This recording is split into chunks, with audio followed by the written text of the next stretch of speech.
Perth Racing Preview is where the Straight Up team finds you the winners at Belmont Park. Sorry, it's Pinjarra. Thanks, Trevor. Yeah, fantastic. Always good to have you on the show, Trev, and welcome aboard. Rusty Collett, how are you today? Very, very well. A bit of a change in fortunes here. We're heading to Pinjarra. Yep, we'll get on to that in a minute. McGinnity's here as well. How are you, Brad?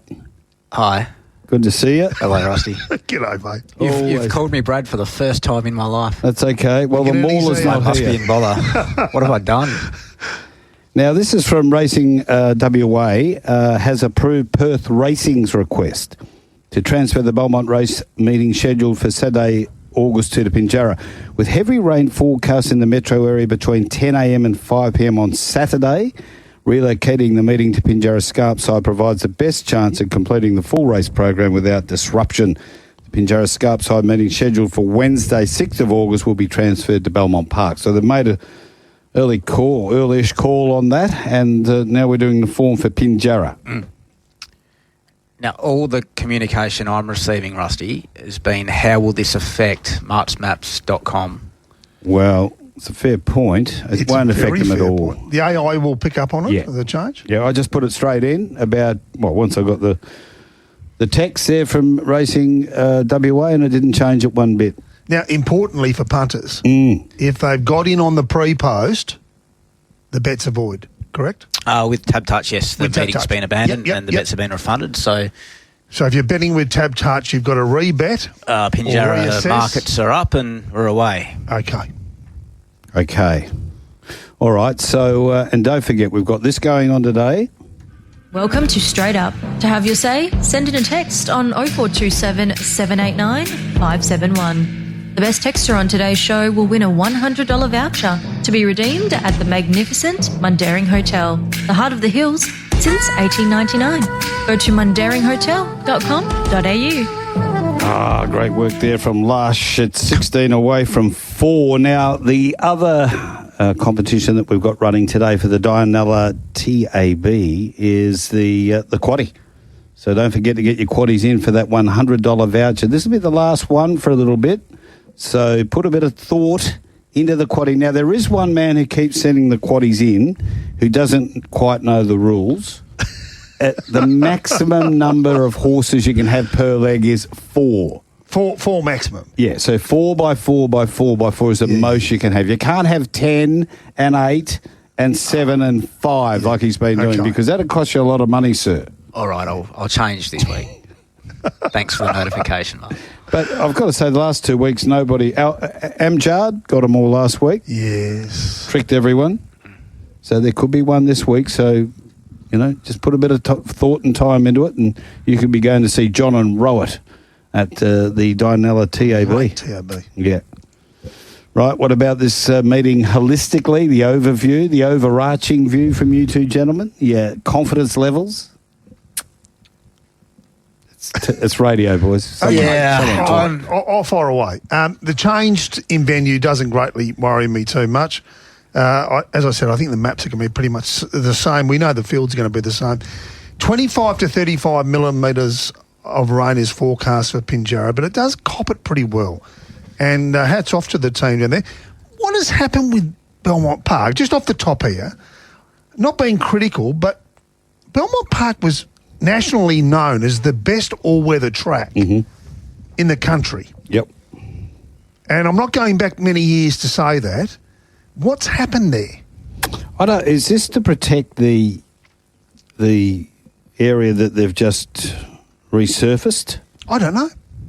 I'm not entirely sure, but I think since it's only just come back into play, maybe playing on the safe side, which is fair enough. It's raced truly so far, raced really well. So maybe just looking forward to the future. Yeah, you've got to stay on the side of safety for sure. But I'm wondering if it needs a complete overhaul again. Well, it does. I think it does. Or people have said it's getting tired for a while now. How long do they last? 30 years probably. So it's well over 30. Again. Yeah. Gee, it was a terrific track, wasn't it? It just drained. No matter what the rain was, it would drain and we'd race. They didn't miss many meetings, Mark. No, back in the day when I was there, if you were going to miss meetings because of the wet weather, it was typically in August. Yep. Because the rains do tend to come late, even though this year it seems to have come a bit earlier. And then by then, so it used to cop about 60 meetings a winter season. So coming into August, the wear and tear would tell on it, and there were certain patches around the track that just didn't handle it. But I think they've been resurfaced. The remedial work on those areas has been pretty good. I think the track as a whole's going okay, from what I can gather. Massive credit over this winter to Pinjarra and Bunbury that's handled wet weather racing really well. I don't think we've lost a meeting yet. No, we haven't lost a meeting, which is great for the industry. But I'm just wondering how much revenue is the cost from moving from the city out.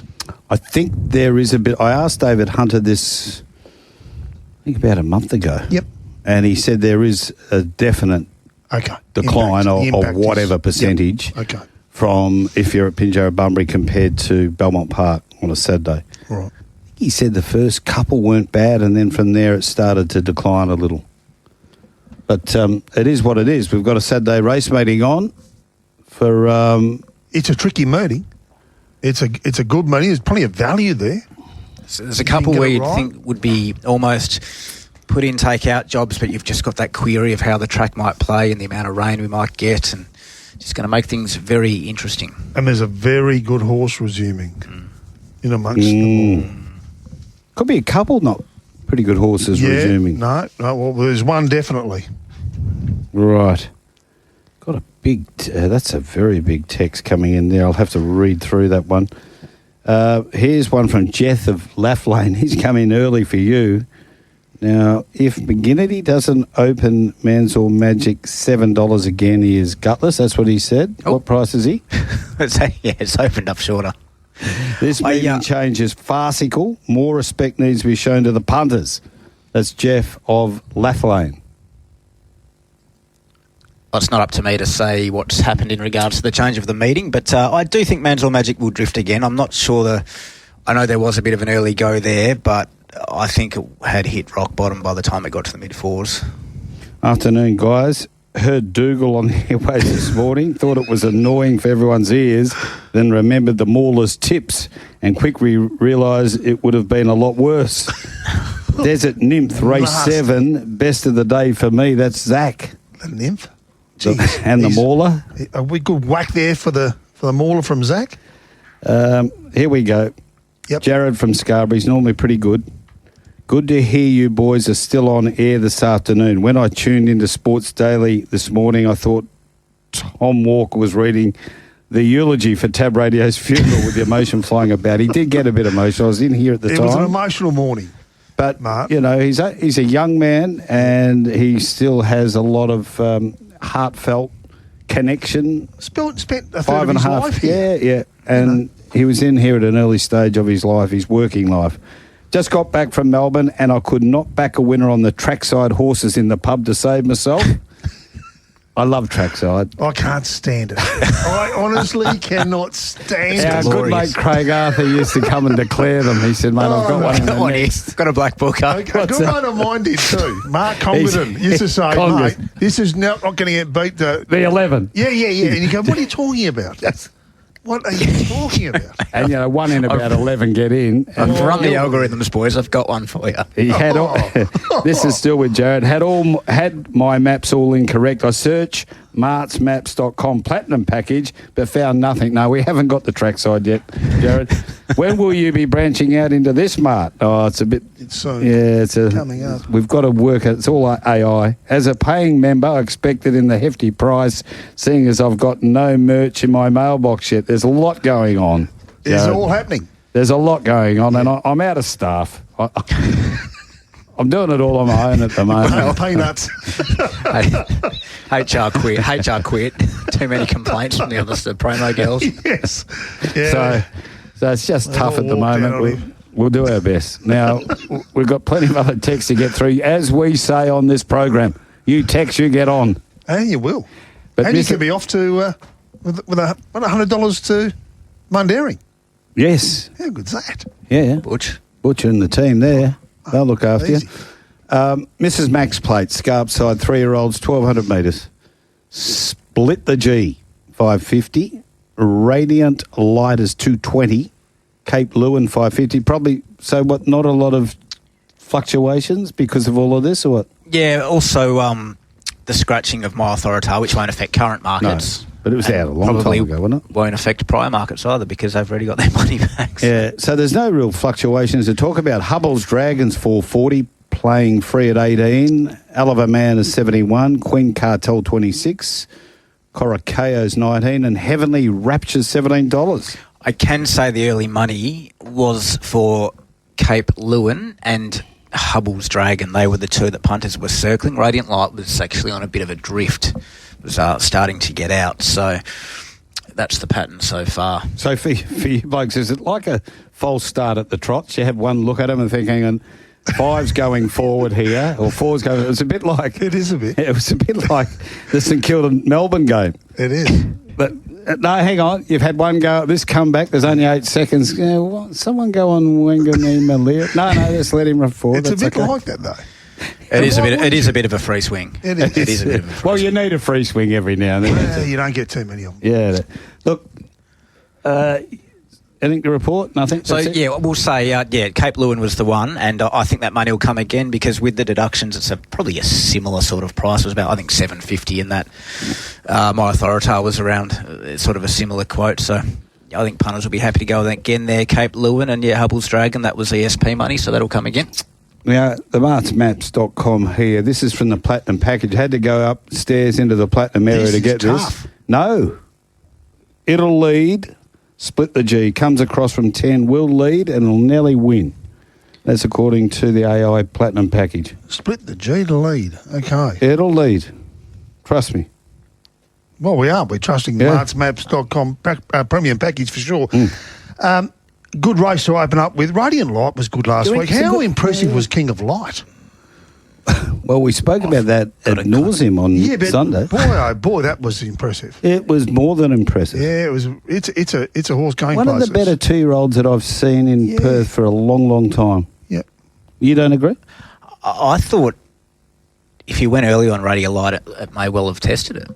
Right. I thought it was super through the line, Radiant Light. I really like this horse. I've got a pretty fair opinion of it. But they're two very nice 2-year-olds. Yeah. What do you think on the back up and back in trip? That doesn't worry you? No, that does. It worries me. Mm-hmm. It worries me a lot to the point where I'm probably considering backing Split the G at that price because I was in love with its trial. I loved the trial and I think it's probably come back a better horse. Geez, they don't miss you, do they? Look at Steve said, not bad coming from you, mate. You said Field of Gold is the best horse in the world last night. How'd it go? That's not bad, Steve. That's not bad. And I did say that. I cannot retract that statement. I think you'll find there could be a problem there for it to have gone that bad or it's over the hill. You won't see it again this season. Full. 151 to 1 pop. Yeah, the pacemaker for the favourite. That happens. It does happen. It certainly does happen. It's racing, mate. Now, this race, if you're saying Split the G leads... Yeah. Radiant Light will still get a very nice run, not too far behind it. And on that run behind King of Light, it's clearly going to be favourite. If we're all right about King of Light, about how good it is, this was an excellent run. Yeah, it was. And I think the two Romwells have probably got it between themselves. I was very impressed, Split the G on debut when it beat the stablemate, was the favourite that day, back in March. And obviously it was put away straight after that second up run. Good trial. But I think the favourite will be very hard to beat. Hubble's Dragon, Pikey takes over there with Chris Parnham now not having a ride in the race. He was with My Authorita, the old South Park character, Cartman. But, he goes on the Hubble's Dragon.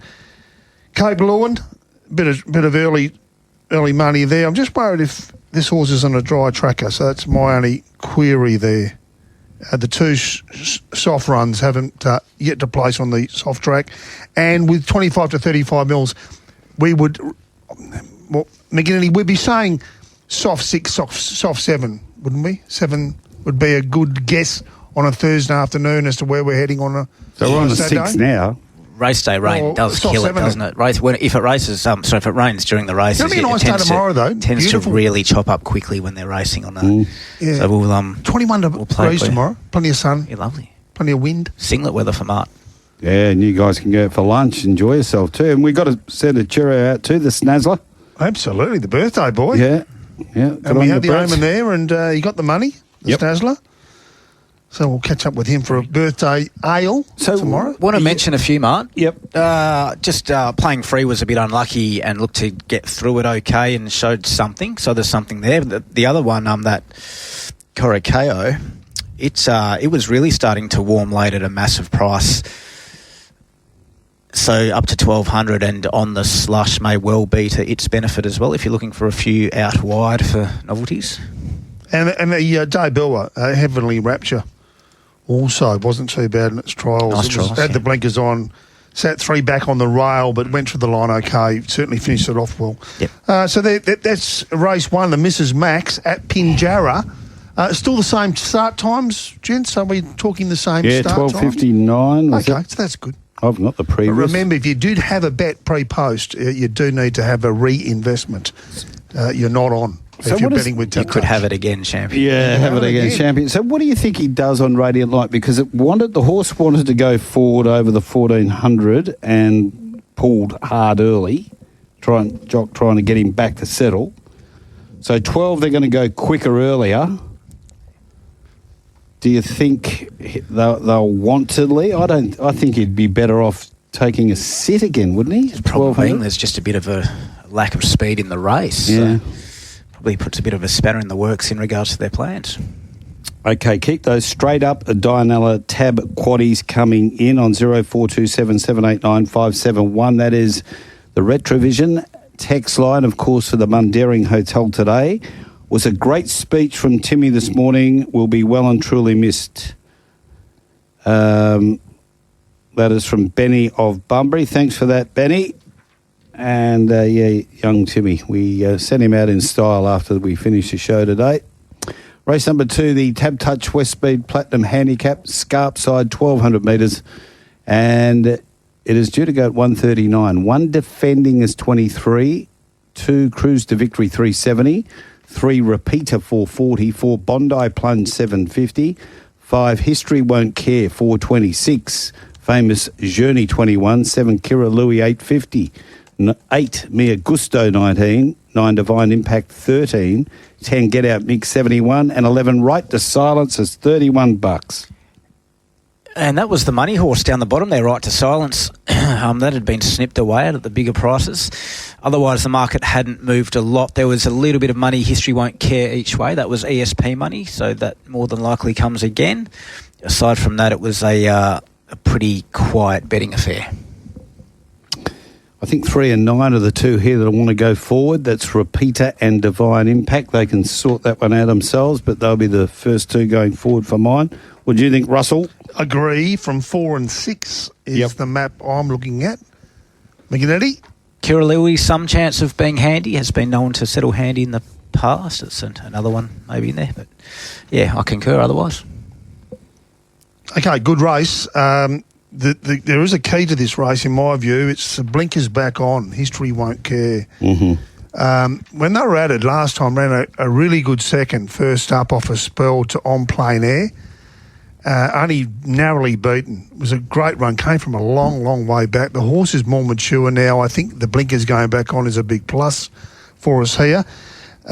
It's raced against the other favourite in the last 2 runs when Cruise to Victory ran second at Pinjarra behind God's Gate. This horse ran third, and it makes it a kilo better for that run. And then last start, when Cruise to Victory ran second at Bunbury, History Won't Care ran third. I think he's got the chance to, with the blinkers back on, drawn 4.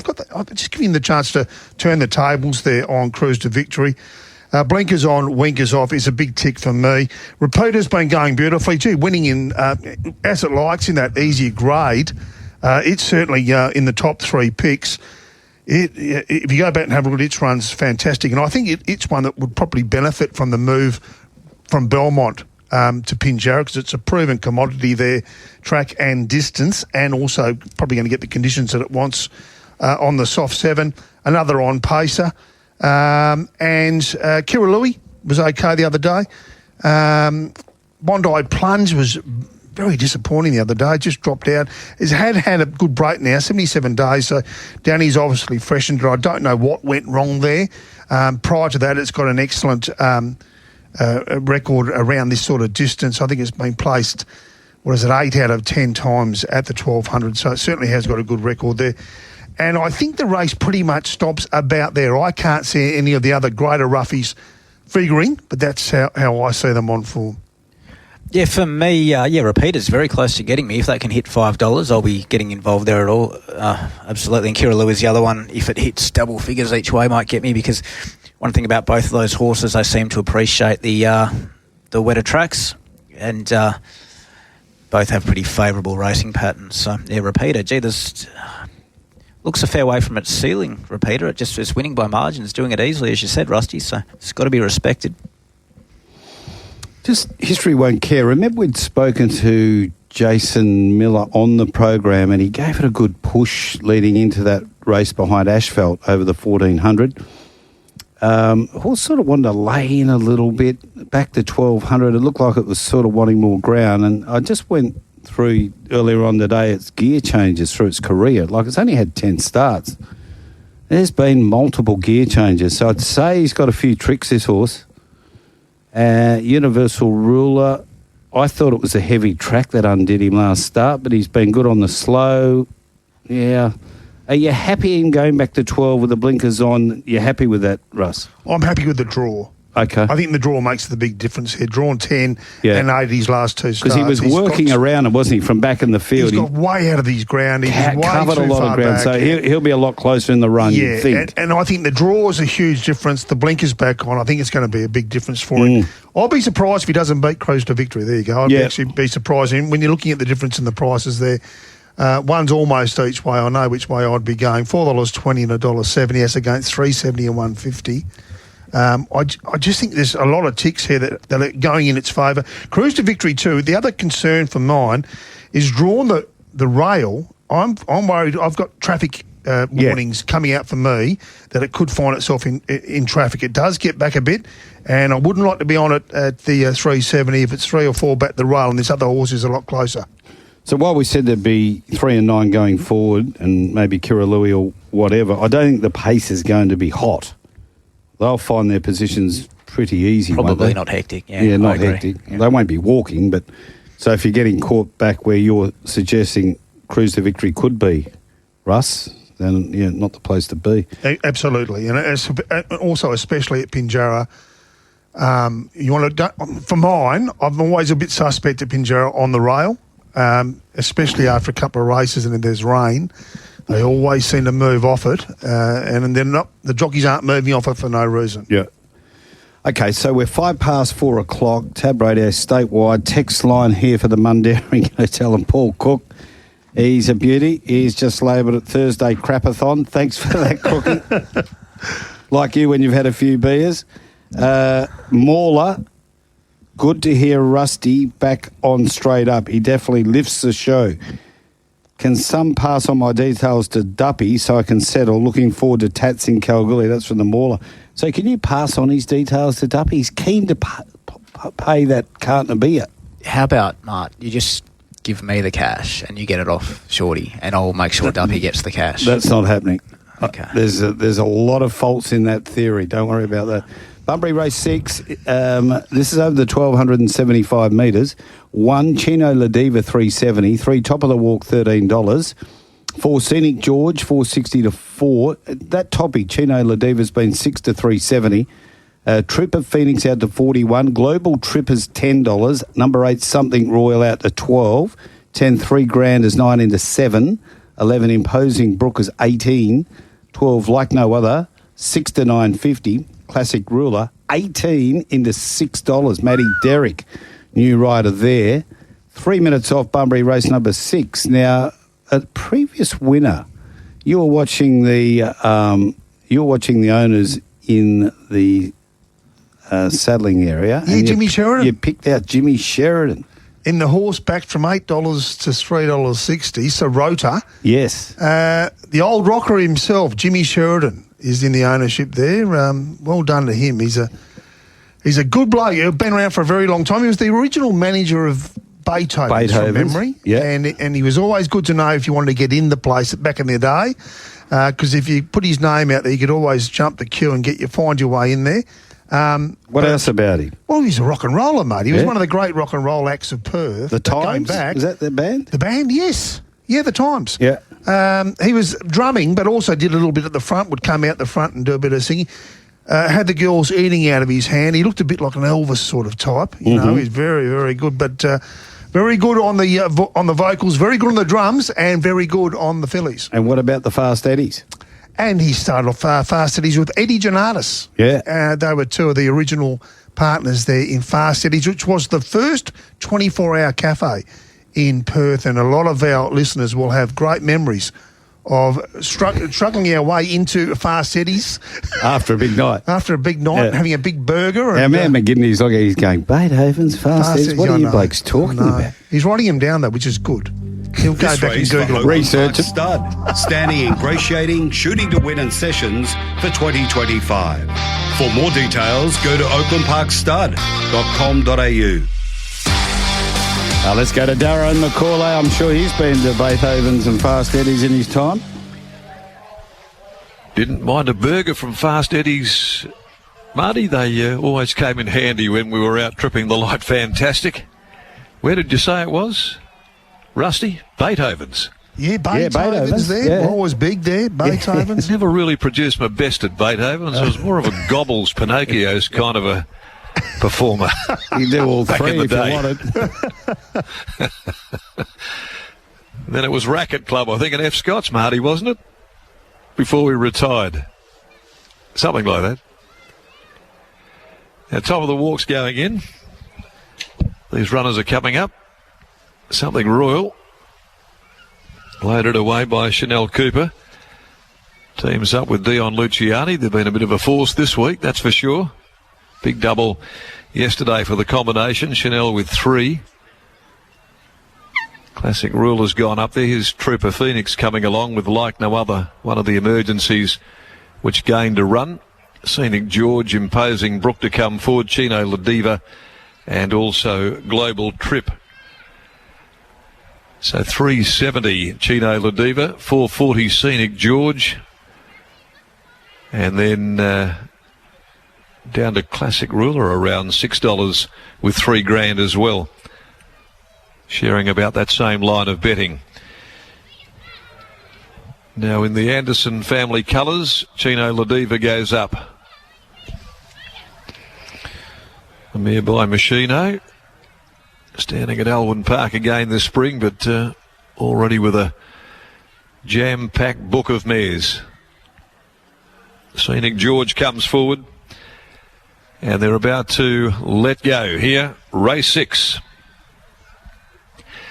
Often racing. Something Royal got out very well from the inside. So did Classic Ruler. $3,000 and driving forward now. Global Trip in front of Scenic George. Chino Ladiva. It's a hot speed early. Imposing Brook is getting up near the rails. Top of the walk drops out shortly after. Followed then at the 900 by Like No Other. Desperately ridden. And 3 lengths away last of all the stay at Trooper Phoenix. They sort themselves out and gallop out onto the side. And Cooper has Something Royal at the 800 leading $3,000. A length and a half away. Then Global Trip scouting a bit wider from Classic Ruler. Scenic George top of the walk, appealing 3 and 4 and 5 wide as they start to stack and rack on the turn. Back behind them, Imposing Brook about to switch to the outside. Chino Ladiva commencing her run, and a long way back Like No Other. Trooper Phoenix is last as they reach the turn now at the 400 mark, and top of the walk's gone right out towards the middle of the track and beyond to hit the front from Scenic George. $3,000 sticks on. Something Royal struggles.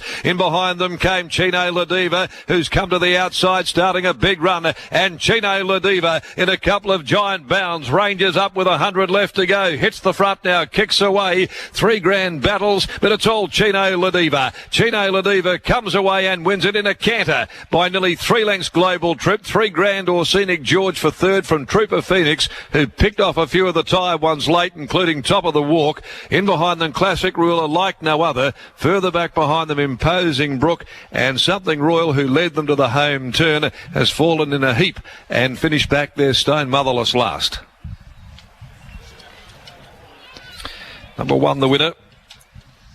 Did look the best bet of the day, Chino Ladiva, and has delivered in impressive style under 60 kilos. Chino Ladiva, the Machino mare, with her 4th victory in 22 runs, prepared by Donald O'Connor and ridden by Jason Whiting. Good ride by Jace there. He got going. He had to build that bit of momentum. The pace was frenetic in the early stages, and then all of a sudden they started to bunch up coming to the turn, but he was able to cover them, swoop around them, get to the middle of the track and run away. 6 Global Trip, Zeph Johnston Porter second in. Third went the way of 10 3 grand in the photo in front of number 4 Scenic George. 1 6 10 4 in the time of 1:19.57, 3 3/4, a long head, the official margins for Jimmy Anderson, L. Coleman, Ms. J. Taylor, Ms. C. Adams, Ms. V.M. Adams, Mrs. V. Knott, S. Bowler, E.J. Fitzgerald, and Mrs. D.N. Pratt, Ms. P.J. Skidmore. Chino Ladiva at a 4th run in the campaign. She certainly got back into the right class today. First go on the fibre and has handled it beautifully. Global Trip second by Universal Ruler for the Durant stable, and in third spot there was number 10 3 grand by Rich Enough, trained by Steve Burton locally, and Holly Watson in the saddle. Something Royal cut up badly after leading, went very fast and then stopped abruptly. Top of the walk, was struggling under the weight in the home straight. The one, I guess, with the speed that had been turned on from where it was on the corner was all right late. Trooper Phoenix picked off a few who were getting a bit tired possibly, but it'll appreciate getting out over more ground later.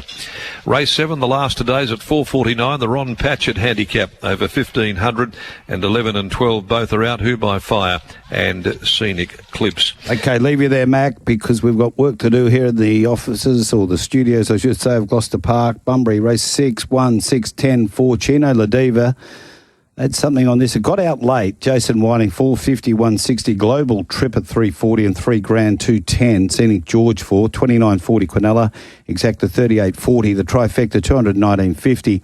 First 4, 1 6 10 and 4, 677.30. 9 and 1 in the double, 680. 2, 7, 9 and 14 were your scratchings. Bunbury race 7 goes in 34. As you just heard, the Ron Patchett handicap. 1,500. One punch is $2.80 into $1.80 for Tash Faithful. 2 Full of Merit, $14 drifts. 3 Ishkur, $5.50 drifting. 4 Wayne the Pain, 13.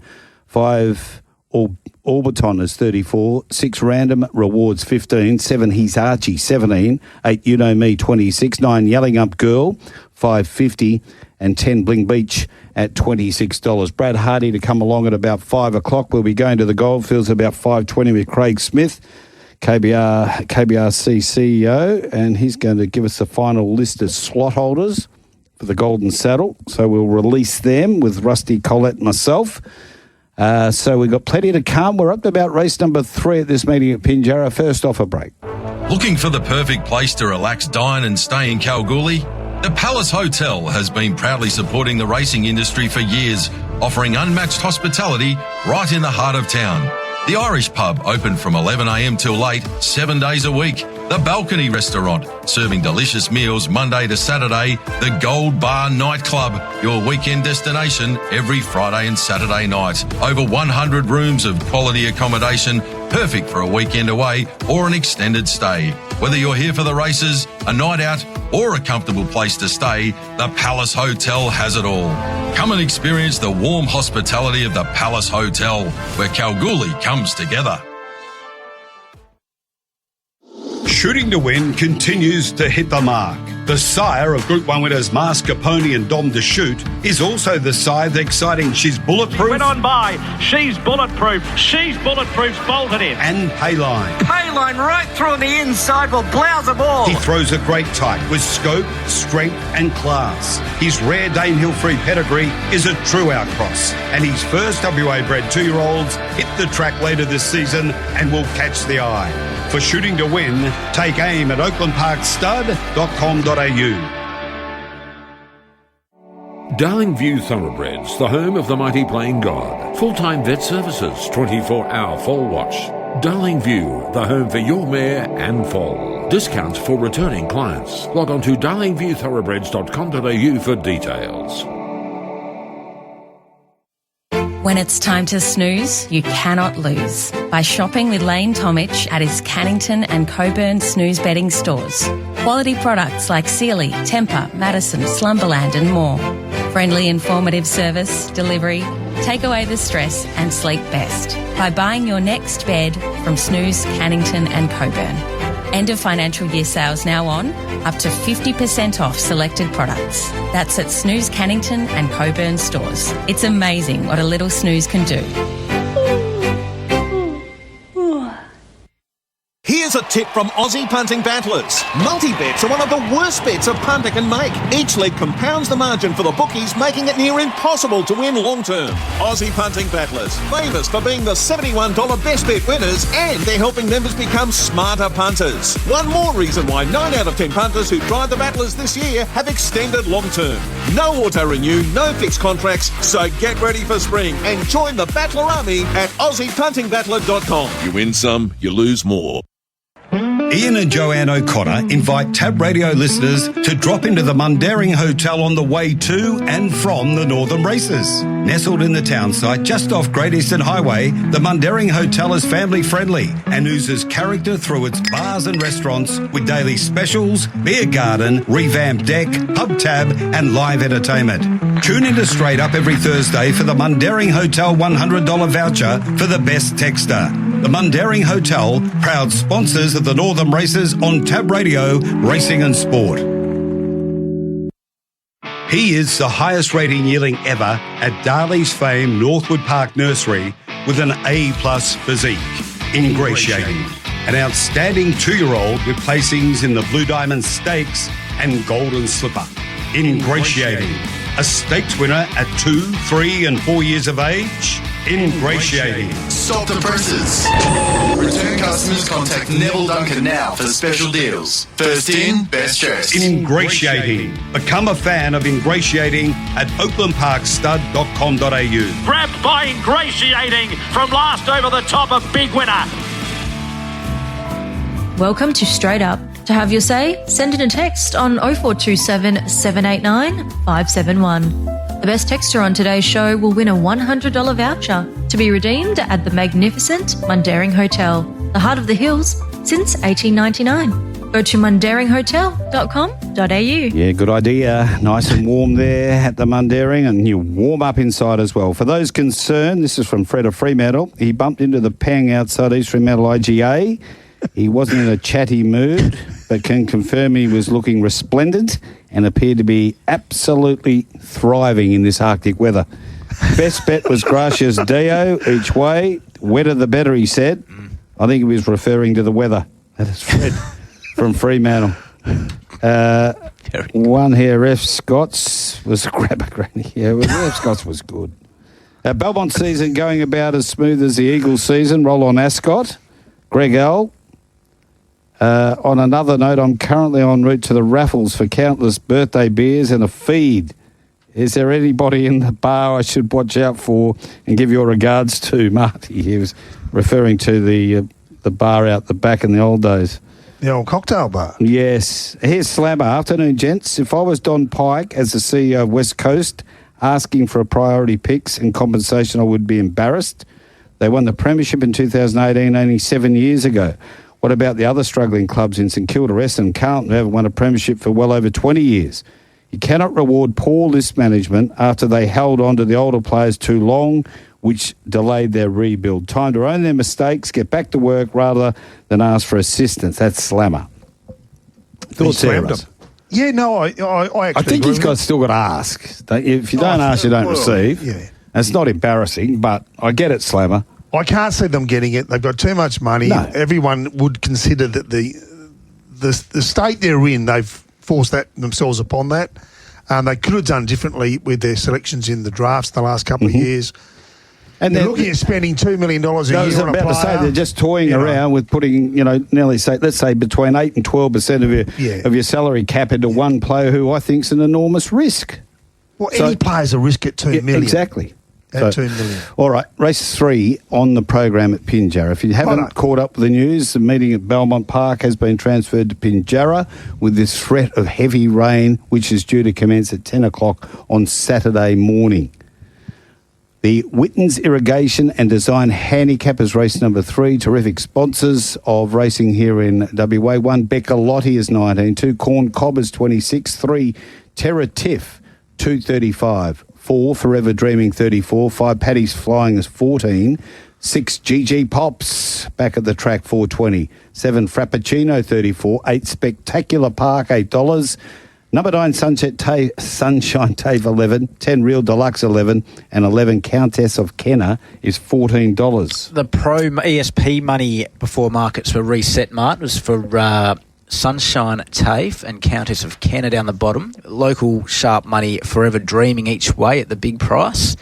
Aside from that, was a reasonably quiet market.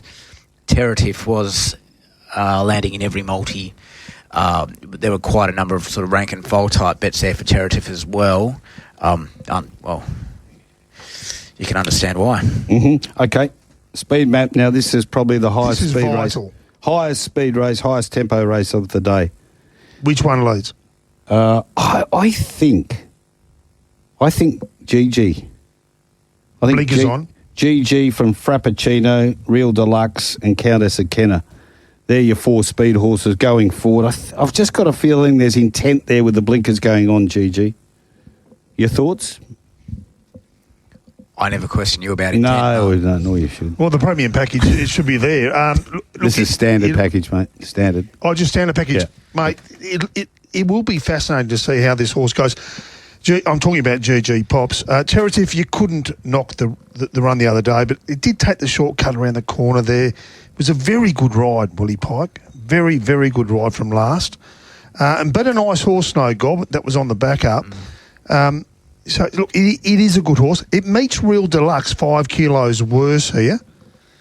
So there's something to keep in the back of your head, because Real Deluxe has finished 2.3 lengths off it in 4th place. Did seem to be coming again late too, Real Deluxe. It did. It got through the line good in my view, and the extra 200 I think will be more in its favour, even though it hasn't been tried there yet. But I just got that feeling. Countess of Kenner, where you're saying there's a little bit of specky, I know it's drawn wide. Gee, it showed a bit of ticker there the other day. And going to Pinjarra, but very tough. Sat 3 wide the trip, and won like a horse that is going to continue to win. But GG Pops is for mine. I like the trial. I really like the fact that this horse is going to get a rain affected track on Saturday. The horse has got a good fresh record, but the beauty is the soft track record. 3 starts on the soft for 2 wins and a second. Terratif's had 4 starts, only the 1 win, a couple of placings, and then it has run 3rd on a heavy track. I just think with the blinkers on, returning to the track, when you go back through this horse's form, it's really good form. Second to Premium Girl, who'll be favourite in this. 3rd to Smooth Mover, who'll be favourite later on in the day. And then it's just had the one bubble over 1,800 metres, ran 8th of 13 in the 1,000 guineas, and then was put away. Really good trial, sat outside the leader, had the blinkers on in the trial, was very soft through the line. Centre Bomb went very, very good for a trial there, also in Lark Hill. I just think of the each way, she's the way to go. GG Pops, I think she's a mare going places. 7 starts, 6 times the money, only the 1 blemish. I don't think if the rain comes, and they're saying the rain's going to come, I think that's in her favour. I do have her mapping also like you, mate, in front. I've have her leading Frappuccino just with that little bit of brilliance. The interesting one is also in this race, Spectacular Park. Yes. Gee, it was unlucky there the other day. Should have won. Yep. Should have won. And it's on the quick backup. It should have won. I just don't know where it's going to get to again. Drawn at 11. I think they're going to go quick here. I think there'll be enough speed. It'll probably suit it. So sitting wide back at Pinjarra, that's sort of been the place to be, hasn't it? Absolutely. When it gets wet. And the rail at True. Paddy's Flying. Also another one that I think will probably get the box seat close up behind the other two, behind GG Pops and Frappuccino. I think Paddy's Flying won't be far behind them. It's certainly a good on-pace runner. It'll probably get the box seat for mine and loves the wet. 9 starts on the soft for 3 wins, a second and 2/3, and it's also been placed on the heavy. Sunshine Tafe, another wet tracker. Countess of Kenner, as I said, is tough. Real Deluxe meets the favourite, 5 kilos better. A really, really good race. Only red flag for mine in late on the information coming through from headquarters is the bar plate has gone on now. Beccalotti on the near 4. So there's a bar plate added there. If you missed that in the earlier form guides, that to me is a red flag. 100%. Bert Harrison special up here, Ascot in the old days. Have a look at that. Hey, overflowing. Got a talent there too, don't mind. He's a beauty. People arriving in helicopters. Didn't you see it? Thought they'd be arriving in horse and cart back then. It's not that long ago, mate. Hey, no, good race, sis. What are your thoughts? Market says they are not getting involved.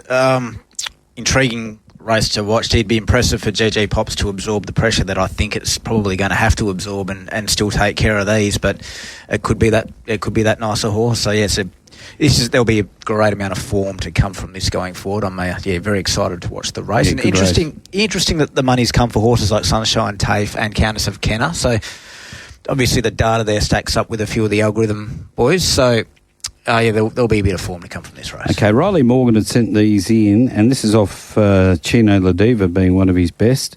Race 2, he's with Repeater. Race 3, Terratif. Race 5, Petruchka. Race 6, he's Dutchy. Manza Magic and Kisses from Kelly. And race 7, Schmoove Mover and Son of the Boss to place. Okay, can we give you the maulers? Yes. I'll quickly run through them as well. Split the G in the first, Cruise to Victory in the second. In the third race, he's going with Terratif. Sensational in race 4, Little Silver in the fifth. Done with the Blues in race 6, Smooth Mover in race 7. And a bit of value in the last race, Gauge Roads at each way prices there in the last. That would be great if Gauge Roads could win. Now, race number 4, the Jockey Celebration Day Stakes. It's over the 1,400 metres. And 1 Vast Art, 442 Mood Swings, 23. 3 Multinational, $6. 4 Sensational, $3.60. 5 Investment Strategy, $7.50. 6 Sisu Warrior, $5.50. 7 Blazing Away, $51. 8 Captain Chaos, $20. And 9 Lord Ganigas is $7.50. Sensational was the one they were keen on early, Mart. Mm-hmm. Local pros and ESPs also keen. Sensational. They were pretty happy for it to do the job. First up at 1,400 versus this lot. Good fresh horse. Would want to be. It certainly is. It's a hot little race. Yeah, well, an easy map though, I think. I think so. Multinational and Lord Ganigas go forward 2 and 4. I think Chloe has a party on Lord Ganigas. Will want to lead from Multinational. And these two have got it summed up out in front, haven't they? Would you be happy with that? Absolutely. And dropping 4 kilos, I think, is a great advantage there for Lord Ganigas to roll along. Multinational, he'll probably get the box seat again. Loves the wet. Loves it. The more rain, the better for this horse. You got to remember, this horse started favourite at Bunbury Stakes. Mm-hmm. It's always had a lot of ability, this horse, and I think the wetter the better. It will get a good transit there from barrier 2 for Brad Parnham. I think the mile is probably too far for it last start. Well, that's what I thought, but it got the money. It is just flying, this horse. I think it'll box again. I think it'll be very, very hard to beat. There's a good open race. Vast Art was excellent. Went wide all the way behind Wind and the Lion. Sensational's good fresh horse, drawn well, resumes. The only worry for me again is traffic from the barrier 1. I'm always a bit weary of those rails draws when you get these horses that don't have a lot of early toe. The trial was okay. late, but it was beaten 7 lengths in that trial. The last 15 metres was okay. Investment strategy. Good news there, the bar plates are off for its return, which is always a good sign. It has been a little bit of support. There was support for it earlier in the Belmont figures. What are we at now, mate? What are we looking at? The same sort of price? Around $7.50. Yep. Caesar Warriors going beautifully. Another wet tracker, dropped 6 kilos here for the Williams team. Blazing Away probably needs further. Captain Chaos hasn't won for a very long time. And, of course, the leader, as I said, drops 4 kilos, and that could be pivotal at the end of this race, especially if it does get really heavy. And that's for Lord Gannicus. My way I'm probably going would be... I'm going to stick with Multinational. I just think he's a horse once he finds form. He's hard to beat, and I think he's going to get the right tone of the race here. I don't think there's a lot between a few of these. Vast Start, brilliant return. Multinational, as you said, Rusty, the 1400 probably more suitable. Loves the slop. Sensational. It'd want to be good. I'm not too concerned about the trial because I think it was just having a look. But first up, 1400 versus Ease, that'd be an effort. Investment strategy, I probably want to see it return right back to its best. It seems to have just gone off a little bit for mine, and see how it returns. Caesar Warrior probably should have almost won last start. It was interesting watch. Yeah, and Lord Gannicus is flying and asking for no favours, and just tough, genuine racehorse down in the weight. So, great race to watch. Vast Start's the one that might get me at the current prices, and if Caesar Warrior drifts a little bit more, I reckon I'll be getting involved there. I think of those two in the wet, you'd want to be on Multinational ahead of Lord Gannicus, wouldn't you? With their records on rain-affected ground. Multinational doesn't go too bad in it at all. 3 from 13 soft with 3 placings, and heavy 5, 2, 1, 1. Yeah, he looks the wet tracker. Loves it. Absolutely loves the slop. His mother was a mother. As they say. Was a mother. Seinfeld. There's a trend before games now where you see a lot of the teams, they warm up in the club rooms with a soccer ball now. They get about... You notice that? Yeah. I'm not sure about this, Russ. When I see EPL players warming up with an Aussie rules football, I'll think there's something into it. I really enjoyed your warm-up before you used to play. We used to have 15 beers. Yeah, they were the good warm-ups. Tim Taranto accidentally concussed Seth Campbell 2 weeks ago, meaning that Campbell couldn't play on Sunday, but because Taranto's on the same team, no action taken. What I'm getting at is accidental contact resulting in injury or concussion should not be fined or suspended. Muppets wrecking the game. That is Gavin of Golden Bay, and I reckon he raises a very good point there if it's accidental. Yep. So if Taranto had played for another team in that accidental clash, there is every chance that he could have got 3 weeks. Yeah. It's crazy. Doubtful Rusty would say anything nice about the Eagles. He is wearing his Dockers jumper. That is from Donny. As a Dockers fan, Russ, I've got to say, you do play it pretty low-key. Most of them are sort of flag mantle-ish, aren't they? Yeah, I'm not. You're not. I've actually made a bet with a bloke that I will get a tattoo, the Dockers symbol, tattooed if they win a flag. 'Cause I think they're that far away from it still. Even though they're going beautifully and they could do it, I want to see it first. On the Braden cast? Who knows, mate? Where's it going? It could go anywhere. A Tony Modra tape? It won't be on the Bruce, I can assure you that, but it could be anywhere, mate. Could be anywhere. Bunbury, race 7, is coming up in 13. We've looked at the board. Geez, they've gone bang. I shouldn't say that, but bang with one punch, 280 into 180. Your thoughts there, boys? Does it just win? It won like it would just win again. Steve Burton, he's clever with these tried horses. I'll go back a long way with him. Back in the harness racing days. Do you remember when he was in the car? He trained one for himself and Chuckles Sainsbury. Yeah. And Mick Williams. Oh, he was a brilliant. So he learned a lot of his stuff with Fred Hoff. Golden Mile Trotting Club Page of the Year. He spent time up there. Roxbury Sands was the name of the horse. There you go. Very tall lovely wife, man. Michelle. Yeah. Shelley. Okay, let's go to race 4, the Jockey Celebration Day Stakes. We've done race 4. Let's go to race number 5, in fact. Follows race 4, and it is the MCA Polytrack Handicap. And there they are, playing with the soccer balls again. Good on you, boys. 1 XL Train, $7.50. 2 Classic Rogue, $14. 3 Calvinator, $7. 4 Petruchka 440, 5 Autumn Rebel 8, 6 Little Silver 6, 7 Henchard 26, 8 Mama Tembu 19, 9 On Patrol 480, 10 Behara 21 and 11 Ancient Guidance is $23. Well, there was ESP money for XL Train. There was local sharp money for Petruchka. And there was some ESP money Kelvinator, very sharp ESP money Kelvinator as well. So they were the three that were supported earlier on. Again, you don't have to go to the premium to work this one out. It's standard Kelvinator and XL Train. I think Kelvinator he's a leader. Little silver, nice and handy. Little silver handy. Correct, Mondo. Just one here quickly too. No need to read Riley's tips out. Just read Duppy's tips twice. Cheers, Jace from Jurian.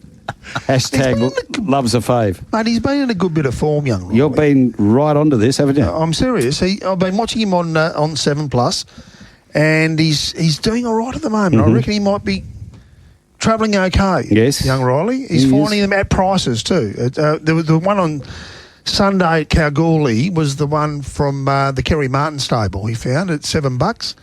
Not easy to do, and he really liked it. Yeah, Diego Dynamite, that's the one. Yeah, no, he's been in a bit of form, and he did all right in Broome the other day when his first visit up to Broome. He could find the leaders, he used his maps well, and he looked dapper doing it. Oh, he's sharp. Oh, he's a good man. I like him. Except for that one time. Oh, yeah, when he was completely out of sorts. We've all had those days. The good Sammy's day. Just your memory's too good. The good Sammy's day.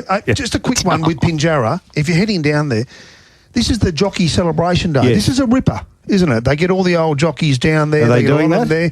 I'm sure they are. Well, it's still at Pinjarra? Well, why wouldn't they do it at Pinjarra? Well, a lot of the jocks might be able to travel.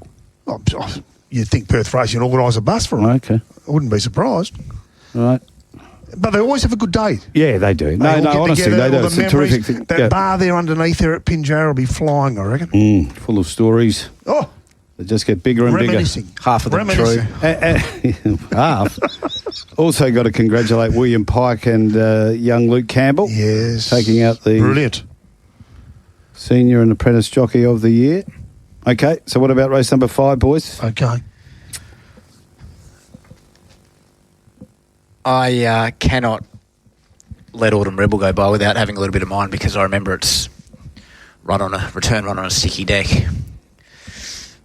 a while back. It's a horse laden with ability that will absolutely get me for something, but otherwise no massive opinion on the race unless Little Silver starts to drift much further because it's loving these tracks and has the right sort of racing pattern. Who found Little Silver when it went last? I just got out to a price that I think not many of us thought we'd see, so I think a few people were on it. It's going super. It really is, Little Silver, and doesn't mind the given the ground. Autumn Rebel, I tell you what worries me is just the length of spurl. I know it's come back. The horse has been gelded, which I think is a plus for this horse. It did have a big rap on it. That one stage there when it put on 3 or 4 wins out of 5 or something there. It was certainly getting a big rap behind it.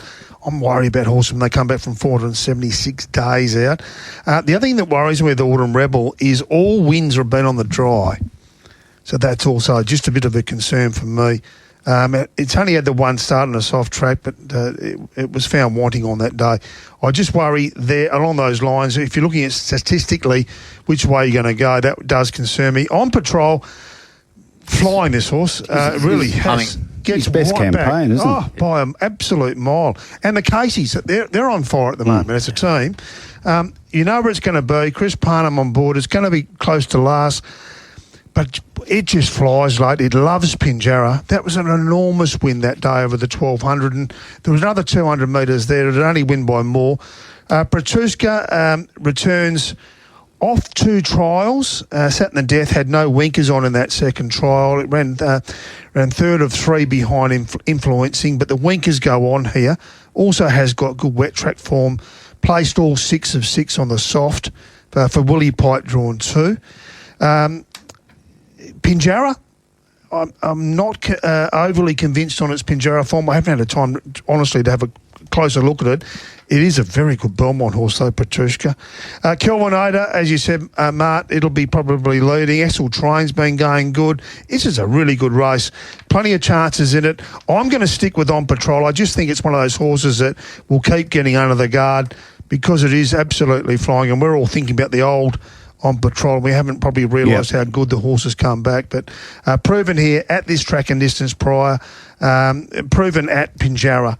And I just think the 1,400 metres is going to be right up his alley. Just trying to have a look at it. Yeah. So they put the winkers on him 30th of October 2023 on patrol. Yeah, so it's not that. That's a long time ago, isn't it? Yeah, no. Riding it ugly, I think, is one. And just let it be wide, let it come wide. And it's a war chant as well. It's just taking a bit of time, I guess, to mature. But it's certainly having a very good campaign, and good luck to, as you said, that Casey's doing a terrific job. It's a very tricky little race, this one. What are your thoughts on Petrushka first up? Now, Grant Williams will be a special guest on the Hour of Power tomorrow, so tune in if you want to find out what he thinks about Petrushka.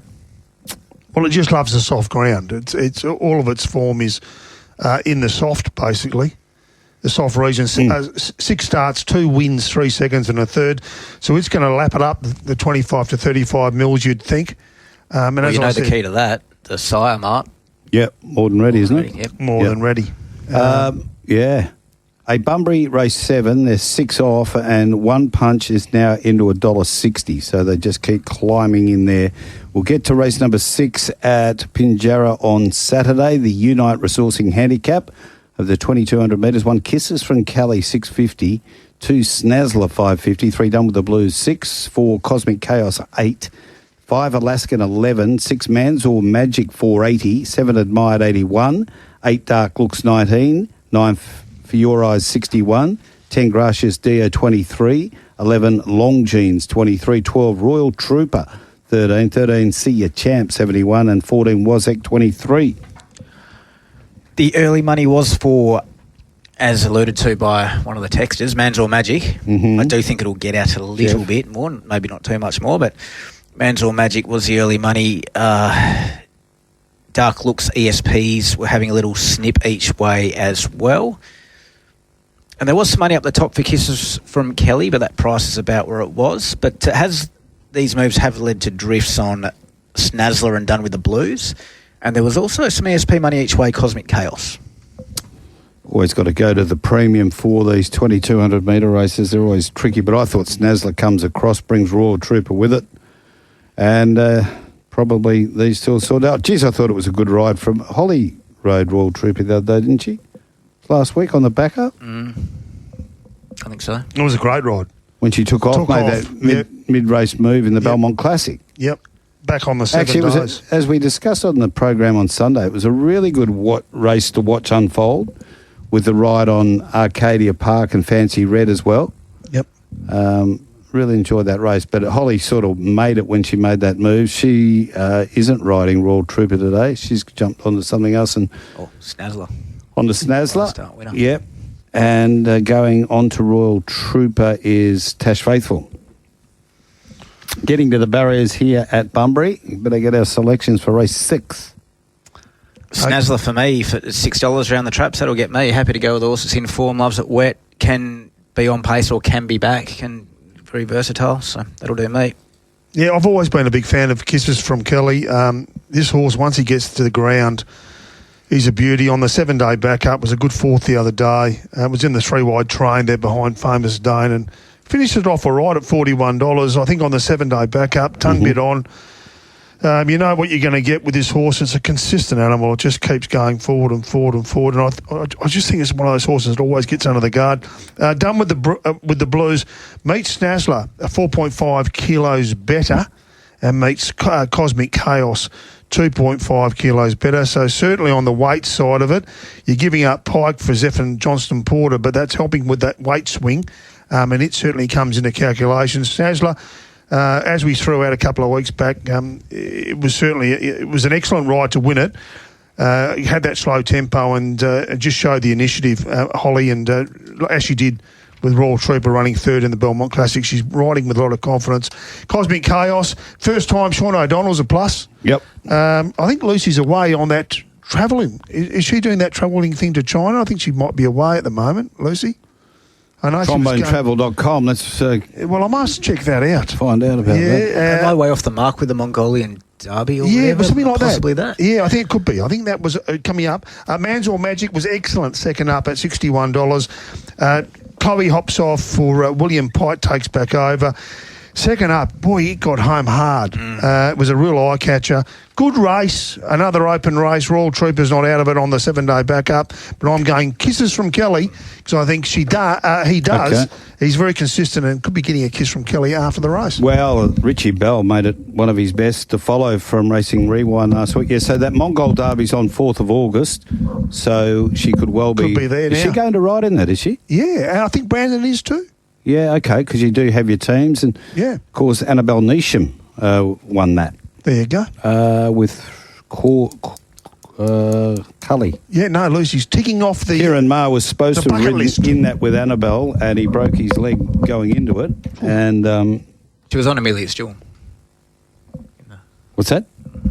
Good luck to her there, and good luck to both of them in the Mongolian Derby. Yep. Big race. It goes for 9 days. Bunbury race number 7. Which might be the same as that staying race on Saturday. Yeah, well, has this been spoken about in the media at all? Because I live in a mushroom. About Lucy, Mongol Derby. Yeah. Has it? We might be off the mark. I may have just pulled one out of the top drawer. No, I'm sure that I've heard it. There you go. Okay. Yeah, D-Max across all this. Mac, help us out here. Well, I'm pretty sure that Lucy spoke about this with the boys on the breakfast show recently before taking off with Brandon. But Sarah Brown, who ran the Amelia Park operation for a long time, she and Jessie Byrne from down here, recognised horse breaker and educator, they rode in the Mongolian Derby, and I'm fairly sure that Sarah maybe ran second or third in that. You're correct with Annabelle Neesham. Yep. She's been one of them. Been quite a few, actually, that have ridden in the Mongolian Derby. And not a ride for the faint-hearted, though, Marty, no. It must be said. And don't forget, too, Joey Byrne riding in the Gaucho Derby later on this year. Oh, the Gaucho. Well, that's probably another level, isn't it? I don't know. Different type of a race, but boy, oh boy, they're extraordinary. The achievements of these horsemen and women to be able to ride in these races over days and days and, hundreds and hundreds of kilometres. Quite exceptional. Yep. Anyway, mate, they're moving in, and we've got one punch to come forward with Bling Beach. This has been spec'd at longer odds, Bling Beach. Bit of backing around at silly prices, I suppose. Alberton to come forward with You Know Me. Club's colours worn by Holly Watson on Full of Mirror, going around in the navy blue silks of the Bunbury Turf Club. One punch goes in, drawn outside of Yelling Up Girl and Wayne the Pain. Ishkur, Alberton to move in. They're nearly ready to go. Here in the last from Bunbury, of course, the switch, the news today, Belmont Park off Saturday, transferred to Pinjarra Park for the Jockey Celebration Day meeting. Distances remaining the same. Light goes on. About to go here in the last on the fibre sand from Bunbury as You Know Me fills its stall. And the starter wasted no time with them at all. Ishkur was the first to jump away. Yelling Up Girl also into stride very well. Going forward, Alberton from one punch, and coming over is Bling Beach in search of the lead. You Know Me tucked away just in behind it. Going onto the first turn, Wayne the Pain, Random Rewards go back in the field soon after the start. Then He's Archie between those. And back there last is Full of Merit. They sort themselves out with 1100 to run, and Yelling Up Girl held the front. Yelling Up Girl by about a length. Alberton second. Bling on the outside is Bling Beach, posted deep. On the rails next of all is Ishkur as they head out towards the side. The speed's coming off now. The anchor's being dropped here on the sand. And around the outside, going forward from the tail end of the field is Full of Merit to let go. It's moved up very briskly now into second place in a packing field. You Know Me's back in the centre. And then on the outside of it, going forward, Random Rewards. He's Archie. Wayne the Pain. You could throw an absolute diaper over them, though, as they come towards the turn. Less than 500 from the judge. Yelling Up Girl just in front, but challenged by Alberton. Full of Merit, who'd made that sustained move out 3 deep, covers the other pair. Back behind them, looking for the way clear. Ishkura Rails Run. Wayne the Pain. One Punch is about to quickly dash through in the centre, and down the outside, He's Archie. Alberton got the head in front. One Punch, though, got the run, and soon afterwards it hit the front, but He's Archie's on the extreme outside, finishing Full of Running. It's One Punch. He's Archie out wide. He's Archie goes out after One Punch, grabs the lead close to home. He's Archie. He's Archie won the last from One Punch at Alberton. Random Rewards fourth in from Yelling Up Girlish Kerr. They were followed by Wayne the Pain. Followed then at the head of the others, Full of Merit, who peaked on its run. Well back in proceedings is Bling Beach, and You Know Me trails them home. Number 7, He's Archie, takes out the 7th, the last event of the day, and ridden by Jade McNaught. Double today for Jade. Punched home Circus Angel to a debut victory in the second, and has won the last, and does it aboard a horse who has gone around at around $19. He's Archie. Third run in the preparation for Christine Stelmach's yard, and delivers a victory, beating One Punch, Tash Faithful, 5, Alberton, Braden Garth, and Random Rewards, Jason Whiting. 7, 1, 5 and 6 they are. The placings, final event in 1:35.15, and the margin 1 1/4 by a length and a half. Owned by Jerry Stelmach, also PW and Mrs. L.E. Ward, Galar Gelding, and wins for the 4th time in 47 runs for the Chris Stelmach yard, and completes a double today for Jade McNaught. One Punch second home, a Star Witness Gelding, trained by Steve Burton, ridden by Tash Faithful. Alberton's by Alma Her, and trained by Sue Naylor, ridden by Braden Garth. Rounding out this afternoon's action, Tess Daly's down there in the yard, and part owner Jerry Stelmach has quickly made his way over there into the winners' enclosure, and moving as well as we've seen him for some time. Thanks, Darren. I'm catching up with Jerry Stelmach here. Jerry, fantastic result here in the last. We just spoke off camera. A little bit of history for the year. You're the last winner of the 24-25 season. Congratulations. Well, thank you. And it's a nice way to end. It's been a frustrating season, but that was a good way to end.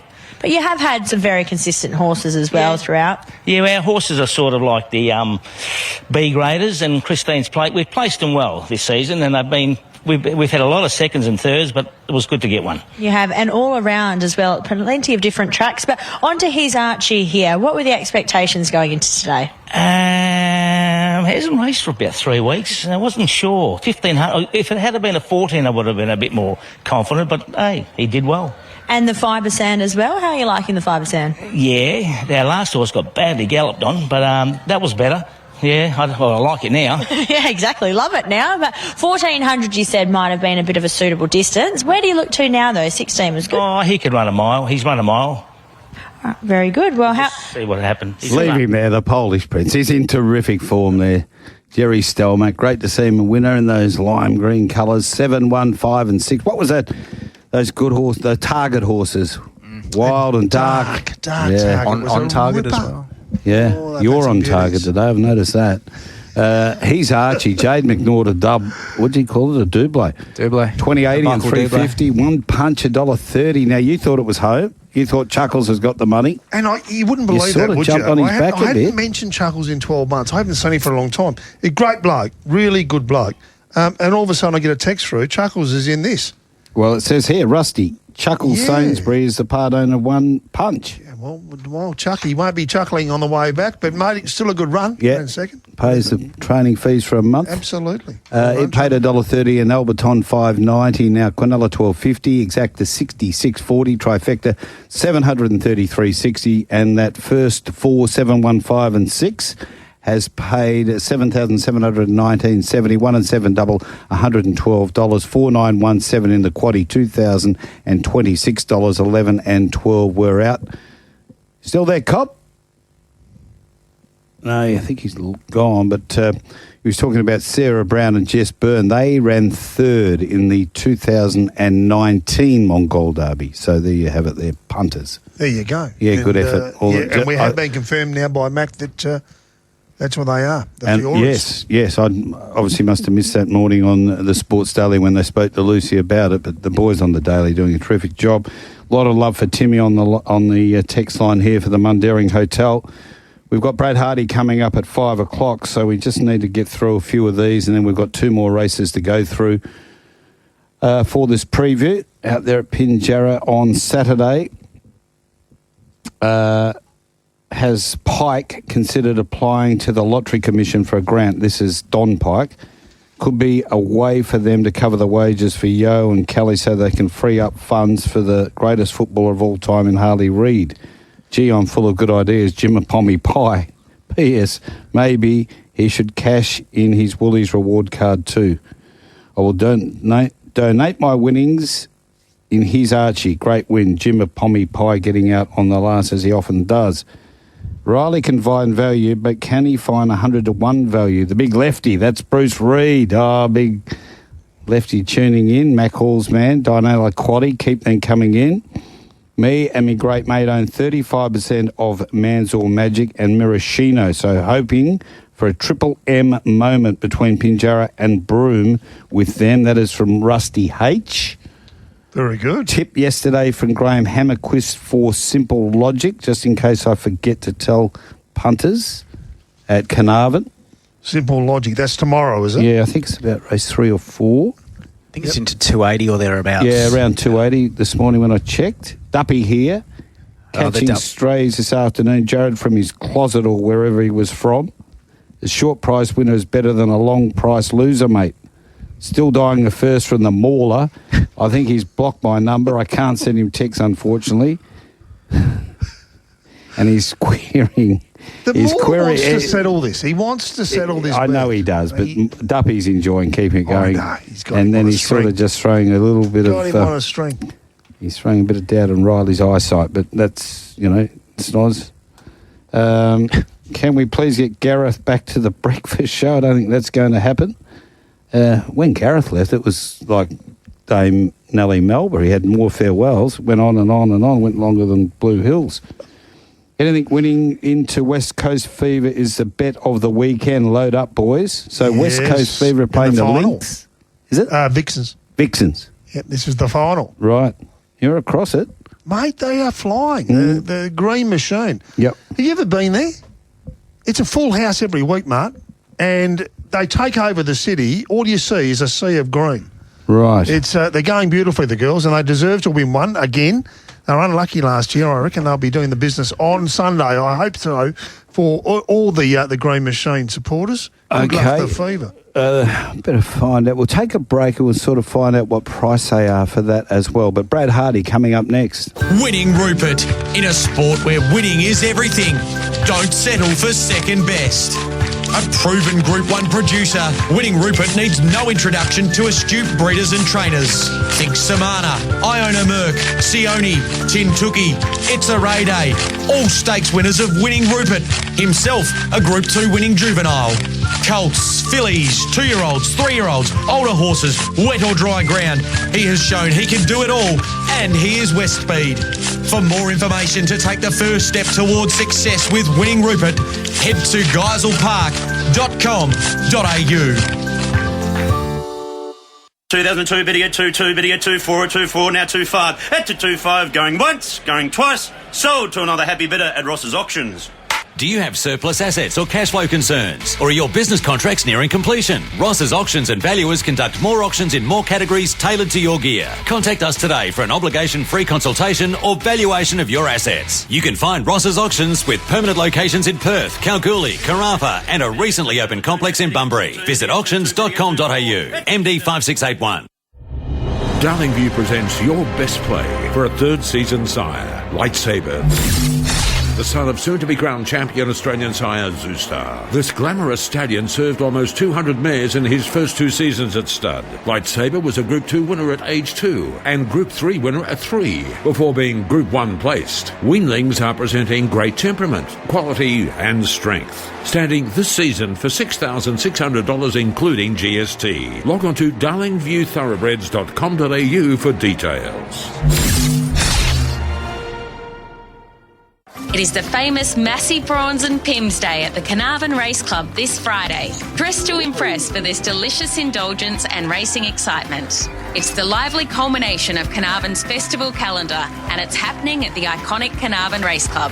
Enjoy the best local Massey Bay prawns, perfectly paired with refreshing Pims. Inquire about standard or VIP tickets at gascoignefoodfestival.com.au. Thanks to major sponsors Racing WA, Sea Harvest and Opal. Massey Prawns and Pims Day this Friday at the CRC. This AFL update with Brad Hardie is brought to you by Retrovision and Loans 123. Retrovision, your local WA electrical appliance specialist. RAC members save an additional 5% every day at Retrovision. Car loans, debt consolidation, home improvement loans. Who do you call? Steve Sell at Loans 123. Loans123.com.au. Very good evening, Bradley. Yeah, g'day Marty, g'day Rusty, good to be with you boys. Hey, they're into $1.38. We spoke to Mick McGuane. They're $1.40, so they keep tumbling in the Bulldogs, and that's forced GWS to 3.05, and the line is still at 16.5. Yeah, look, it's understandable in the fact that, you know, and that's based on a game on paper. I mean, you've got no Buckley, Kelly, Toby Green out of any team is going to certainly frighten the market a bit. But, it's you don't worry about who you haven't got Rusty, you worry about who you have got. So, yeah, I don't think the boys will be worried about the odds tonight. It's just about a matter of fact of they've got to keep winning, the Western Bulldogs. And look, and don't get me wrong, the Giants want to win too, because if they do, it keeps their top 4 chances a lot. Oh, yeah, they've all got to keep winning. What about the over tonight? It's got out to 181. Start of the week was 175. Yeah, I'm a little concerned. Look, I think it's understandable. I think the Giants have kicked in excess of 100 points in the last 6 or 7 games. So, and the Dogs are always good at doing that. But I just got this gut feeling, Marty, that it's going to be a little bit more of an arm wrestle than that, Rusty. You know what I mean? I mean, the Dogs can't afford to let, the Giants get anywhere near 100 points because that will make big life very, very difficult. So, I'm prepared to stay out of that one tonight, Marty, to be brutally honest. Okay. And the line, Brad, at minus 16.5 for the Bullies? Oof. Yeah, it's long, isn't it? Yep.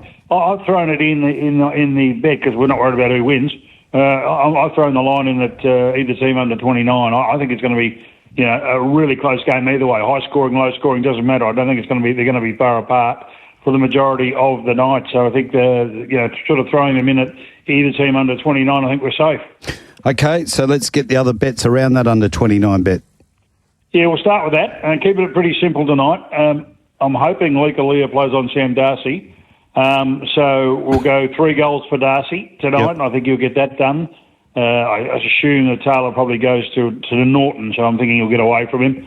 And then we just need Cadman and Ed Richards to score a goal each, boys. So either team under 29, Darcy 3, Cadman and Ed Richards 1 each, $8.50. Gee, that doesn't sound too bad at all, does it? And no behinds today, Brad? Well, we've straightened them up the last few weeks, Rusty, while you've been away. I thought about it. I thought about throwing Stringer and I thought about throwing Bont and I thought, no, we'll keep it simple, stupid tonight. Yep. And we'll just go with the 4 legs there and rely on Darcy getting his 3. Now, look, Cadman always because he's probably going to get one of the lesser light defenders for the Dogs, and Ed Richards has kicked a goal every time they've played at Marvel, so I'm hoping he'll be able to do it again. He's had an incredible year, hasn't he, Richards? Oh, he has. Has he just tapered off the last couple? Oh, look, I think he's the one that's come under scrutiny. Okay. From the opposition, to be brutally honest. So tonight I can't He's drawing see that a crowd, happening. I think, I think it's more Finn Callaghan and Green versus, Bont and Liver and Richards. I think they all get off the chain. Look, there's no doubt, McKennedy will probably have a role to play somewhere on the line, and Bedford will have a role to play. But I don't think it'll be Ed Richards tonight. But in other games, I've pinpointed where he is going to be that player, and you're right, Marty. He's probably come off a little bit in number of disposals, and but certainly still hangs around the goals. And the Fremantle Derby this Saturday, Bradley. South Fremantle, East Fremantle on the 125th year. Yeah, the Moss Street Fairies are might as well not show up. The bus players all break down before they leave. How far can you throw a rock? We'll be handling them, Rusty. Without fearing contradiction. Brad, just on this one tonight, I think whoever wins the midfield battle is going to win the game, because there's little queries on both defences really against these forward lines, because they're jam packed. Two styles of footy, Marty. Dogs like it in tight and control that part of the game. Yep. The Dogs will win the clearances. I think that's a given. But you're right. If the Giants can get the ball on the outside, Rusty, that's their orange tsunami, so to speak. That's the way they like to move the ball and get it down there quickly to Hogan and co down there. And they've got a few options, as we know. I agree with you, Marty. It's probably going to be more who gets the better of the outside or the inside game, and hopefully from a Dog's point of view it'll be the inside game. Okay, is that the cackle about that Lee Kalir would go to Darcy? I thought the other way around, that you'd put your best defender on your best forward and leave Alir to Norton, but you see it the other way. I think Sam Taylor prefers the back 25. Okay. I think that's probably the main reason. Norton's probably going to play deeper and Darcy, a little higher. And I just think that gives Alir a little bit of insurance, I suppose. Okay. I'm looking for the word, because in that last line of defence, if he's taken back there and goes with the Darcy back there, look, they might hand over. Yeah, there could be handovers throughout. But I dare say, I got the funny feeling that Darcy, with his boot up leads, probably Alir is better suited to that. And mate, I'm hoping he's not too inspired, because my mail is he's signed, sealed and delivered at St Kilda next year for big money. Correct, so let's hope he doesn't care about tonight. With TDK as well, you can ink that one in. They've just got to get hold of Wanganeen Malira now. Where's he going to go? Yeah, well, the longer it goes, the more worried you become, I reckon. I can't understand why there hasn't been an announcement now. I mean, with 4 games to go and they can't make the finals. They had a great win last week, and his price probably went up a little bit, but you just get the feeling somebody in Adelaide's pulling his heartstrings. Okay. I'm just not sure which one it is. He's got friends in both camps, and money speaks all languages, but he's going to get money wherever he stays, isn't it? Everyone keeps saying, how can Port do that deal, though? That's going to be the thing. So, anyway, they'll try to do their best. So, under 29, either side. Darcy, 3 goals. Cadman and Richards a goal each. And that was $8.50, was it? $8.50, mate. Yep. And we'll ride that one home. We were a bit stiff last week on the $10 one. I don't know what happened to Hawthorn. They went to sleep on the Thursday night and let us down, Rusty. So, we should have scored over 91.5 points. What was it, Marty? They scored 37 in the first quarter and 48 for 3 quarters. Yeah. So go figure. Anyway, that's life. They know, Brad. See you, mate. All the best, Brad. Lions 1, 2, 3 and Retrovision. They've got stores all over the state. There's about 14 of them. So just hop into Retrovision, tell them about Group 1 Morts, and they'll look after you. Okay, so a couple to clear, and then we'll get into these last 2 races. McGinnity's had to go for a check-up. If Rusty waits until Sunday to watch Fever in the grand final, he will miss it. It's on Saturday at 5:30 p.m. That's from Donny. It's on Saturday night, is it? There you go. Well, that's from Donny. Well, Donny, you know. Part of the green machine. Now, have a look at this one. Please repeat the shorty legs. Darcy 3, Cadman and Richards 1 each. What was the 4th leg? Was either side under 29. 29, yeah. And comes up at $8.50. Get cracking. We've got Craig Smith coming up as well, who is the CEO of the KBRC. Really looking forward to that chat. Of course, the game to get underway in around 20 minutes. Congratulations, William Pike, leading jockey, 24.25, 1,200 metres. And the race is due to go 4:37. Of course, it's the 3rd leg of the Dianella TAB. Tune in to Straight Up from 3 p.m. every Thursday and play the Dianella TAB Saturday Quaddie. Text in your Quaddie tips for Saturday's WA Metro meeting, and the winning Quaddie with the least selections will win a $100 betting voucher at the Dianella TAB, right outside the Dianella Plaza. Straight Up from 3 p.m. Thursday on TABradio, Racing and Sport. Welcome to Straight Up. To have your say, send in a text on 0427 789 571. The best texter on today's show will win a $100 voucher to be redeemed at the magnificent Mundaring Hotel, the heart of the hills since 1899.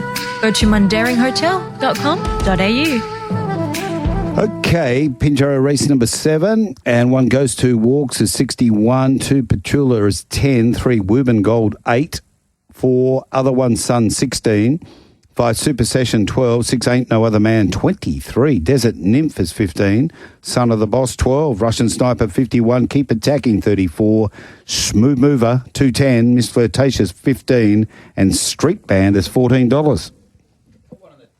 Got one of the text line marked from Brazer from Swan Valley, the big left armour. Yeah. And it all makes sense now because there wasn't a roamer here in the studio, and he said there were very strong rumours that Dougal may have marked his territory in the studio this morning. I reckon he might be on the money. I think the rumours might be true. I hope not. Surely It not. explains the aroma. Yes. Anyway, Smooth Mover. Since the markets have reopened, the money has come, and it was certainly the case this morning. They're happy to get back involved. 500 at the 210. 600 at the 210, 500 at the 210, 1,000 at the 210.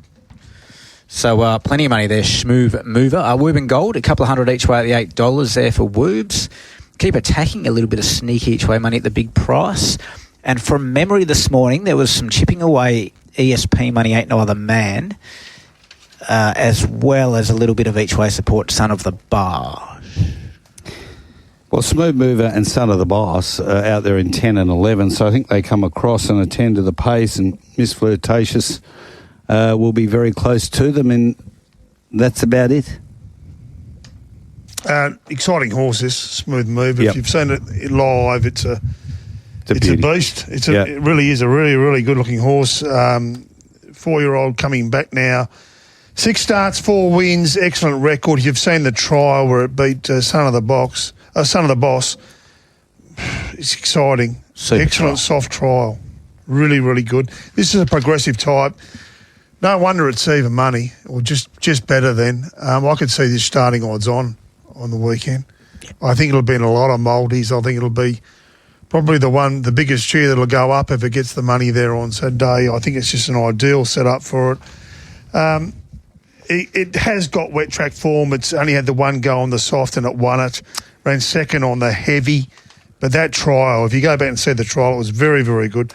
Beat Son of the Boss, who also would have a good chance in this race. Just the 11 barrier worries me a bit. Little Woburn Gold, not as well weighted here. Meets Super Session, 5 kilos worse with the jockey change there from Lucy Fiore to Zephyr Johnson Porter, making the full use of his 3 kilo claim. So Super Session gets in 5 kilos better than Woburn. But we do know Woburn does have a great record at Pinjarra, and that win 3 starts back was something to behold. I just got a funny feeling that it might be a little bit further back. Again, Desert Nymph was a very good return. Other One Son's been off the scene for 315 days. It usually, last start it had Pike in the trial. It's got an excellent record. It was a ripper trial. Hard held and one ear is pricked. The horse itself has got class, no doubt about it, but I just worried about that year off, getting close towards a year off. Super Session, as I said, well weighted. It's a good race, this. Miss Flirtatious, one of the bargain buys of Western Australian racing. They picked it up for nothing, and now she's won close to $230,000 in prize money. Russian Sniper in off the 7-day break. I think you can forget last start when it just went backwards from the wide gate. It'll be better set up here for it, drawn 4, Joey as a party. But if you can get the shopping there, Smooth Mover, I think it's a summer horse starting in the winter. I think it's come here for a couple of runs, and I wouldn't be surprised if it's figuring in and around November, December at Ascot. completely agree. The reason, apart from being first up, they're pretty happy to just tempt the punters a bit early is the heavy track concerns. It could get there again by this stage of the day. It could be a choppy track. The horse is first up, and it was beaten by Mean Machine in debut on a heavy track and looked, to my eye, to be at sea on it, to not really get through it. But might be a better horse. The trial was as impressive as trials get, and it's no doubt a carnival horse. A couple of sneakies for novs, etc., that should appreciate the conditions and look to have returned really well. Desert Nymph and Street Band. Yes, all eyes on Smooth Mover. He's out of a canny lad mare, so they swim, and by territories, they're in Invincible Spirit, Green Desert, so they're all pretty good in the wet. So imagine, he's already won the soft place in the heavy. Woburn Gold, 3 from 3. Yeah, loves it. Unaffected, Desert Nymph also has great wet track credentials here. It's going to be a good race. Yep, that is for sure. Final event of the day. The congratulations, Luke Campbell. He's the leading apprentice over the mile. One outspoken lad is 8. 2, Border Force 950. 3, Macchiato 14. 4, Gage Road 650. 5, Ton of Grunt 16. 6, Uncle Gerard 460. 7, Mystical Man 15. 8, Show Lass 550. 9, Canny Jack 13. 10, No Pier 12. 11, Cressy 41. 12, Reliable Queen 17. And 13, Rommel's Goddess 26. We've just got to nip out and catch somebody, and I'll give you the speed. Show Lass leads and work it out from there, but it'll be leading. I'll be back in a tick. Uncle Gerard's favourite was supported early, Rusty. Yes. Into favourite now. Gage Roads, there was a little bit of ESP money, which and also Border Force, which should come again. There was also some snipping for No Pier at the bigger price. Aside from that, a bit of money now coming from Macchiato, but a pretty quiet betting race, to be honest. And at odds, is any early money for Reliable Queen? Not yet. Okay. Not yet, but I can see what you're getting at. Yeah, the reason I'm raising it, it's just got a fair few green flags about it, dropping 3 kilos. It was very, very strong late in that race at Pinjarra. The shades are going on again. It's much better gated, and a third run back should be ticking a few boxes there as well for Reliable Queen with Lactar Romilly on board. A good race, again, to finish. Show Lass. What a great job David Caterino's done with his 3-year-old filly having her first start as a 4-year-old mare. Gee, she's brave. She'll be in front. She'll probably get a soft lead here from the way that I'm mapping it. I can't see getting any pressure. And if there's no pressure there at the mile, this horse just keeps running it. It's certainly got ticker. Wouldn't want to leave it alone. Yeah, you wouldn't want to leave it alone for too long because it could surprise you. Uncle Gerard, I'm still worried about this horse. I worry about him getting towards the line. He looks up and sees that camera. I'm not knocking the horse. He runs lots of placings. I think he's better on a drier track. 0 from 12 on rain affected is a concern for the favourite. 0 from 12 on soft. 0 from 3 on heavy. So 0 from 15. 0 wins from 15 tries on the run affected is a concern. But has run second and a third a combined 10 times out of those 15. Yeah, runs lots of places. Tells a story about the horse, doesn't it? Yeah. If you're trying to back the winner, that's a worry for mine. I think Border Force also needs it drier. Outspoken Lab was very good the other day. Yes. You found that a couple of weeks back. There's the each way. McGuane, you did well there. Ran a good race. Macchiato. Look, it does save its best for the dry, so I'm sort of tipping, even though it's got that excellent track and distance record, I think it's better on above the ground.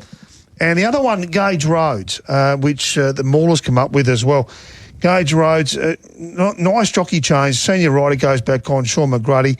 Drawn 12 by this time of the day, it could be good, a good barrier to have. Made good ground at Pinjarra last start, and all 3 runs this prep have been excellent. So it's a big hoop swap there to Sean McGrady coming back on. For the race itself, I'm going to have something just each way, and certainly don't leave it out of your quaddies. Reliable Queen on the smaller side of things, and I am going to have a larger bet on Show Lass. I just think this horse could get that soft lead.